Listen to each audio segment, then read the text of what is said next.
Assalamualaikum, Takwa Talks with AI, when Takwa Talks to Technology, obrolan ringan menambah ketakwaan. Selamat datang kembali sahabat Takwa di The Deep Dive. Nah, hari ini kita mau bedah satu ayat yang luar biasa yang masuk dari Anda. Sebuah ayat dari surah Al-Baqarah ayat 137. Anda bilang rasanya ayat ini punya makna yang jauh lebih dalam dari terjemahan biasa. Apalagi ada kata-kata kayak bimithli dan shikok. Jadi misi kita hari ini adalah membongkar itu semua. Kita telusuri konteksnya, gali bahasanya, dan yang paling penting, apa relevansinya buat kita sekarang. Saya bacakan dulu ya ayatnya. A'udzubillahi minasyaitonirrajim. Fa'in amanu bimithli ma amantum bihi faqad ihtadaw wa in tawallaw fa'innama hum fi syiqaq fasayakfikahumullahu wa huwas samiul alim. Baik, mari kita mulai. Pertanyaan pertama mungkin, ayat ini kan nggak berdiri sendiri ya. Apa sih hubungannya dengan ayat-ayat sebelumnya? Betul sekali. Dan ini kuncinya buat membuka makna ayat ini. Ayat 137 ini sebenarnya adalah kesimpulan, konsekuensi dari dialog di ayat sebelumnya. Jadi kita harus mundur dikit ke ayat 135. Oke. Di situ, ahli kitab, kaum Yahudi dan Nasrani datang ke kaum muslimin. Mereka ngajak. Ngajak gimana tuh? Mereka bilang, kunu hudan au nasara tahtadu. Intinya, jadi Yahudi atau Nasrani aja, baru kalian dapat petunjuk. Jadi ada klaim eksklusif gitu. Wah, jadi ada klaim kebenaran sepihak ya. Ikut kami atau kalian sesat, gitu kira-kira. Persis. Nah, di ayat 136, Allah Subhanahu wa Ta'ala ngajarin respon yang elegan banget. Bukan langsung dibantah gitu? Bukan.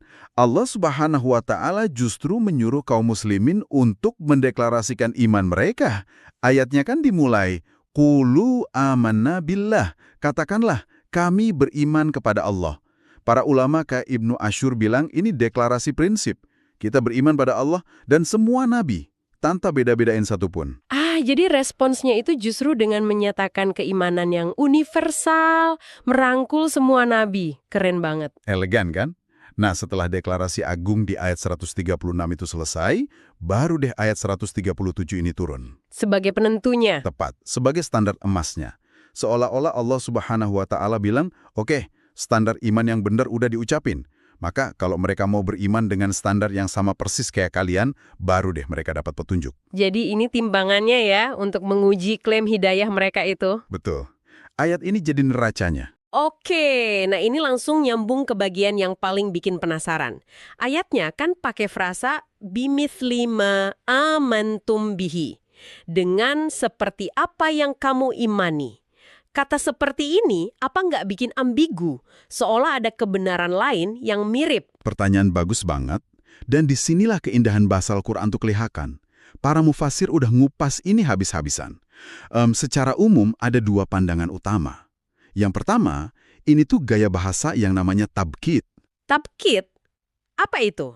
Semacam tantangan retoris. Tantangan yang tujuannya buat membungkam lawan bicara. Oh, kayak rhetorical mic drop gitu ya.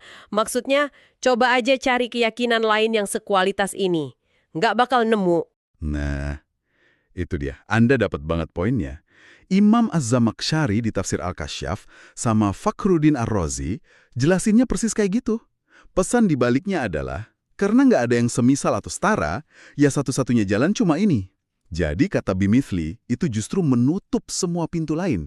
Wow, bukan membuka tapi justru menutup ya. Keren.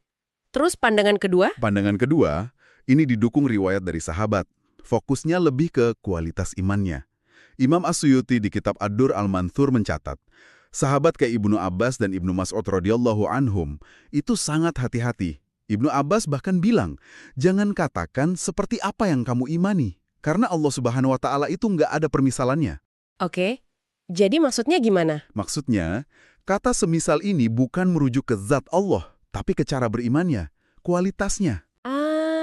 Jadi maksudnya jika mereka beriman dengan kualitas iman yang serupa dengan iman kalian. Iman yang total, tulus, nggak mecah belah nabi, gitu. Tepat sekali.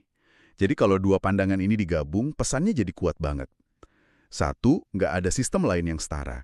Dua, kualitas iman kita harus sama persis kayak yang dicontohin Nabi SAW dan para sahabat. Utuh. Oke, ini jelas banget sekarang. Jadi kata seperti itu justru menguatkan standar. Nah, ayatnya lanjut. Wa in tawallau, kalau mereka berpaling, fa innamahum fi syiqaq. Kata syiqaq ini kesannya dalam banget ya, bukan sekedar beda pendapat kan? Jauh, jauh lebih dari itu. Akar katanya itu syaqqa, artinya membelah. Membelah. Iya, bayangin aja sebatang kayu dibelah dua, masing-masing di sisi yang berlawanan.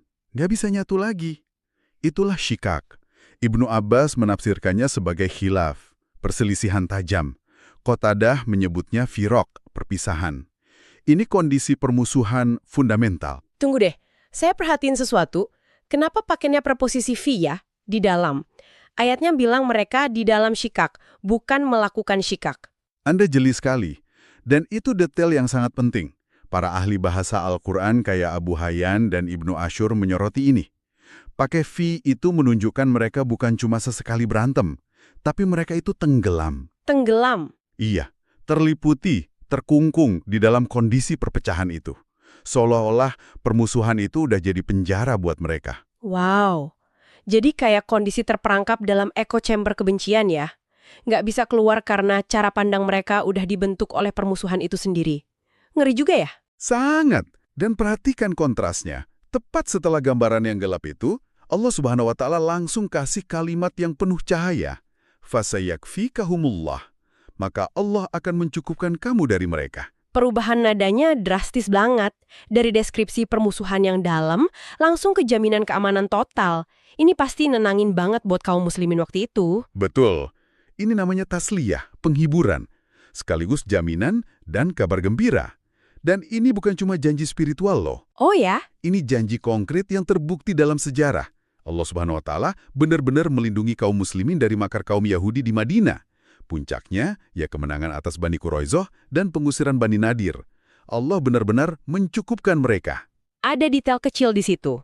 Huruf sa di awal kata sayakfikahum. Itu ada artinya. Ada, menurut ahli balaghah kayak Ibnu Ashur, huruf sin di situ nandain sesuatu yang akan terjadi di masa depan yang dekat dan pasti. Jadi bukan janji suatu hari nanti yang nggak jelas ya, tapi sebentar lagi dan ini pasti terjadi. Tepat. Ini menyuntikkan optimisme yang luar biasa. Keren. Dan ayatnya ditutup dengan dua nama Allah, wa huwas sami'ul alim. Kenapa dua sifat ini yang dipilih? Nah, ini juga presisi banget. Dua nama ini punya fungsi ganda. Janji sekaligus ancaman. Maksudnya? Bagi orang beriman, ini kan menenangkan ya. Allah As-Sami' Maha mendengar doa dan keluh kesahmu. Dan Al-Alim, Maha tahu kesulitan dan niat tulusmu. Betul. Karena itu, dia pasti akan melindungimu. Tapi coba lihat dari sisi lawan. Oh, jadi buat mereka ini kayak ancaman ya? Allah As-Sami' Maha mendengar semua rencana jahat dan bisik-bisik mereka. Persis. Dan Allah Al-Alim Maha tahu semua niat busuk yang disembunyiin di hati. Nggak ada yang kelewat. Karena dia tahu semua, dia mampu membalasnya. Subhanallah. Dua nama yang sama tapi dampaknya beda banget tergantung di sisi mana kita berdiri. Dan ngomong-ngomong soal jaminan ini, ada satu kisah nyata yang sangat masyhur ya, yang terkait langsung dengan kalimat fasayakfikahumullah. Betul sekali. Ini kisah syahidnya Khalifah ketiga, Utsman bin Affan radhiyallahu an. Banyak kitab tafsir dan sejarah, termasuk Ad-Dur al-Manthur, meriwayatkan saat beliau dibunuh secara zalim, beliau itu lagi baca Al-Quran. Masya Allah. Dan dengan izin Allah Subhanahu wa Ta'ala, tetesan darah pertama beliau itu jatuh. Tepat di atas kalimat fasayakfikahumullah. Subhanallah. Seolah jadi penegasan atas tawakalnya beliau kepada Allah ya, bahkan di momen paling puncak kezoliman. Gambaran yang sangat kuat. Dan ceritanya nggak berhenti di situ. Ada kesaksian dari Amrah binti Arta'ah, dia bilang. Apa katanya? Dia bilang, setelah kejadian itu, nggak ada satupun dari pembunuh Utsman yang meninggalnya wajar. Semua meninggal dengan cara yang mengenaskan. Allahu Akbar. Jadi ini bukti nyata di dunia ya, bagaimana Allah memenuhi janjinya. Betul. Oke, kisah yang bikin merinding sekaligus menguatkan iman. Nah, setelah semua ini, gimana cara kita bawa pesan ayat ini ke kehidupan kita di abad ke-21? Ada beberapa poin penting banget. Pertama, ini yang paling dasar, tentang adanya standar kebenaran yang tunggal. Ini relevan banget di zaman sekarang yang serba relatif ya. Betul. Zaman sekarang kan slogannya, itu kan benar versimu. Semua jalan baik. Nah, ayat ini ngingetin kita, kalau urusan hidayah, ada standar emasnya. Jelas, tunggal. Tugas kita itu menyamakan diri ke standar itu, bukan bikin standar sendiri. Dan megang standar itu seringnya gampang. Ini nyambung ke poin kedua ya, soal syikak tadi. Tepat. Pelajaran kedua adalah bersiap menghadapi syikak modern. Ayat ini ngajarin kita, kalau kita komitmen sama kebenaran, pasti bakal ada syikak. Mungkin bukan perang fisik ya? Mungkin bukan. Tapi bisa jadi perdebatan sengit di media sosial, dicap kolot, atau dikucilkan di lingkungan kerja. Ayat ini seolah bilang, jangan kaget. Itu konsekuensi wajar. Wah, ini langsung kepikiran polarisasi online. Orang-orang terperangkap di sisi mereka, nggak mau denger, cuma saling serang. Itu kan deskripsi syikak yang modern banget. Sangat modern. Dan ini mengarah ke poin ketiga yang jadi sumber kekuatan kita, yaitu pegang teguh janji Allah. Fasayakfikahumullah. Betul. Justru pas kita ngerasa sendirian atau diintimidasi karena pegang prinsip, kita harus peluk janji ini. Cukuplah Allah sebagai pelindung. Ini sumber tawakal yang luar biasa. Fokus kita bukan menang debat, tapi jaga prinsip, serahkan perlindungan ke Dia. Karena Dia As-Sami, Maha mendengar setiap fitnah. Dan Al-Alim, Maha mengetahui niat tulus di hati kita.